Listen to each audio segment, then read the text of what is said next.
মধ্যপ্রাচ্যের উত্তেজনার মধ্যে ইরানের উপর বড় ধরনের হামলার ঘোষণা দিয়েছে যুক্তরাষ্ট্র।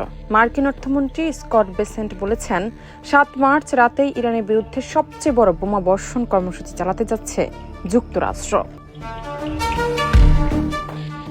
ফক্স নিউজকে দেওয়া এক সাক্ষাৎকারে তিনি জানান, এই হামলা ইরানের ক্ষেপণাস্ত্র উৎক্ষেপণ কেন্দ্র করে এবং ক্ষেপণাস্ত্র তৈরির কারখানাগুলোকে লক্ষ্যবস্তু করা হবে।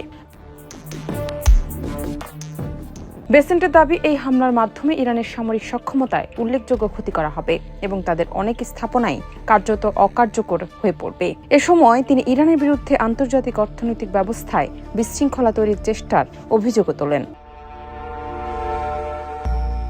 বিশেষ করে কৌশলগতভাবে গুরুত্বপূর্ণ হরমুজ প্রণালীর উপর তেহরানের প্রভাবের বিষয়টি তুলে ধরে তিনি বলেন, এটি বৈশ্বিক জ্বালানি সরবরাহের জন্য বড় উদ্বেগের কারণ।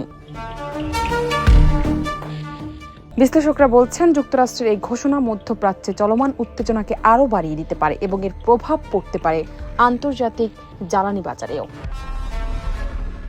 জান্নাত নিপু, দেশ রূপান্তর।